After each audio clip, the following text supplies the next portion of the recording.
Hola a todos.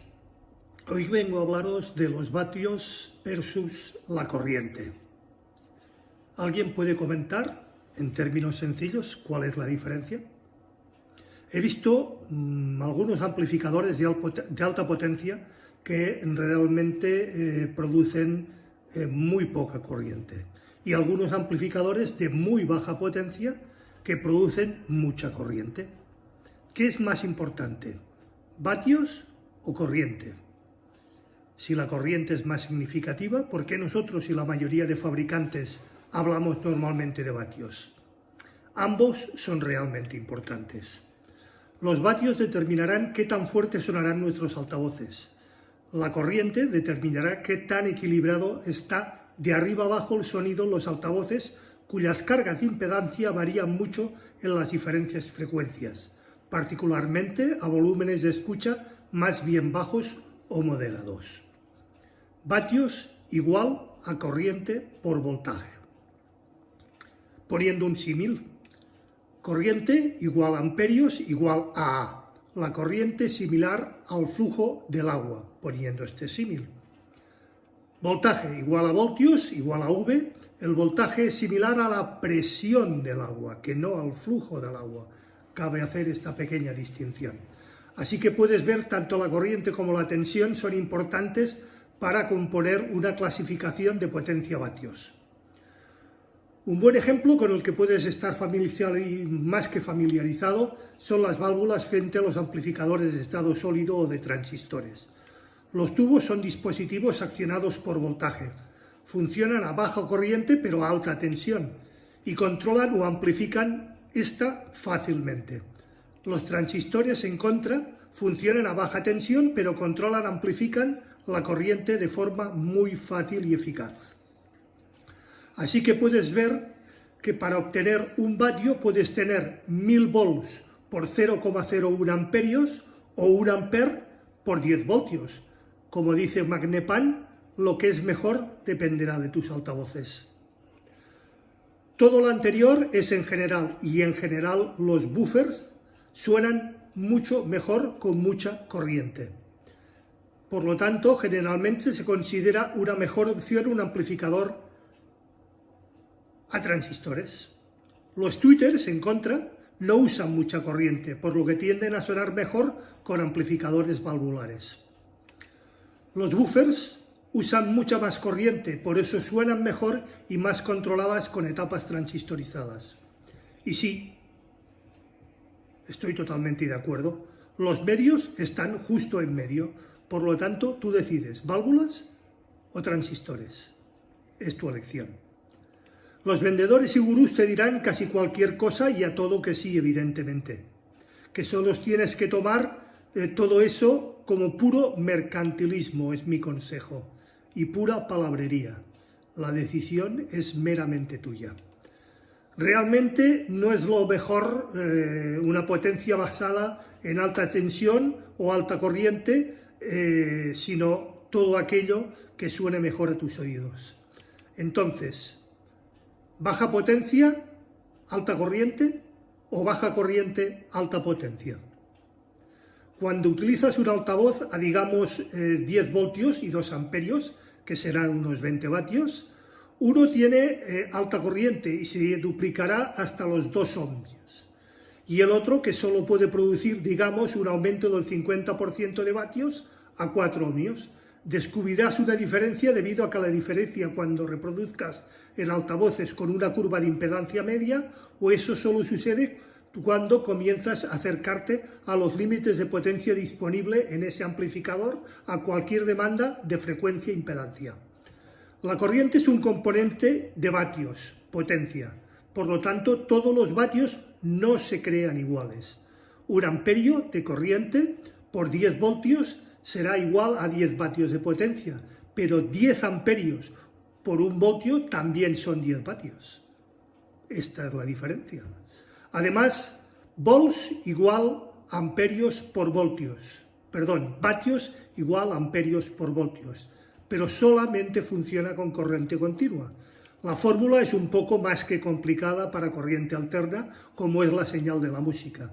La señal de música, aunque sea positivo o negativo, no es una señal continua, es una señal alterna. Pero dejemos esto de lado por ahora. La forma en que se crea la potencia será mucho mejor o peor según quien te la comente. ¿Por qué? Porque cada tipo de controlador genera una señal reactiva de vuelta al amplificador. Os prometo en un futuro post comentaros cómo afecta esto al damping factor.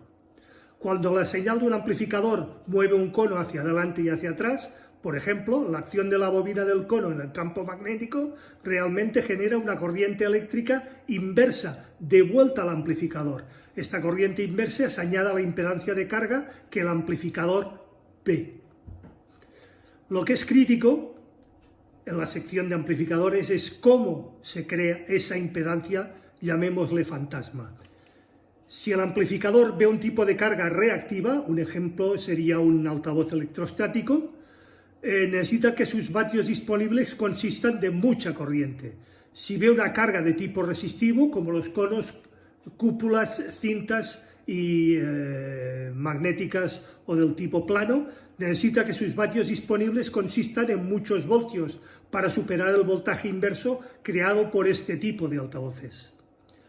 Voy a generalizar un poco, pero un vatio amplificado a válvulas, un circuito push-pull típico con su transformador de salida, será rico en la corriente que pueda poner a disposición para ese vatio de salida.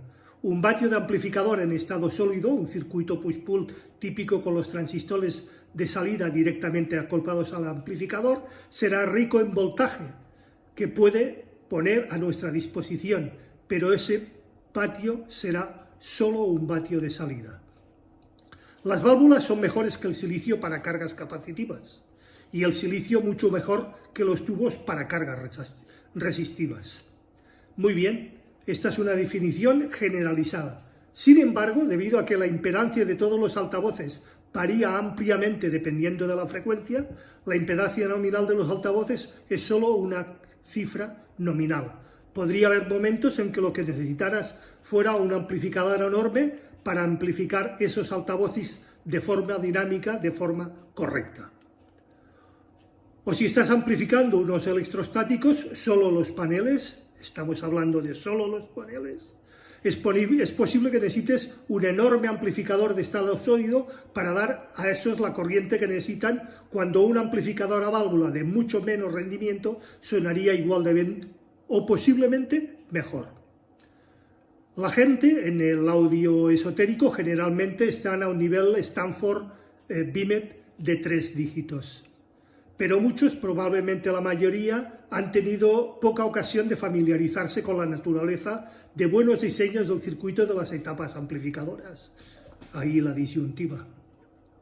Pero si tomas un poco de tiempo y pasas por un buen y razonable tutorial en línea, claro, fácil de entender, encontrarás más información que muchas de las explicaciones y de las disyuntivas y de las paparruchadas de los expertos gurú, autoproclamados gurús, ungidos que persiguen simplemente su grandeza, agrandar su ego o su gloria.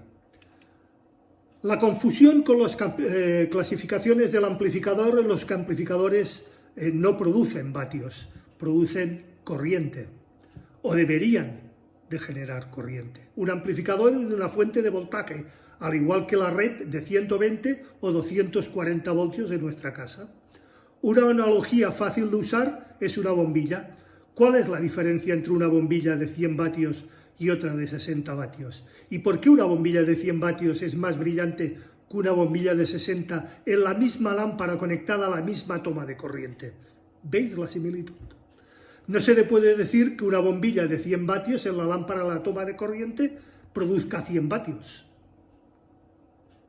La toma de corriente suministra X voltios constante. Esa es la clave. Entonces, ¿cómo se diseña la bombilla de 100 vatios y otra de 60 vatios? Pues debemos de aplicar la ley de Ohm.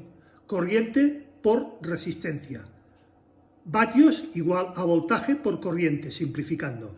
La bombilla de 60 vatios en una toma de 240 voltios puede decirnos la corriente que va a necesitar. Reorganizada la ecuación, de watts da corriente igual a vatios dividido por el voltaje, o sea, 60 dividido por 240, 0,25 amperios.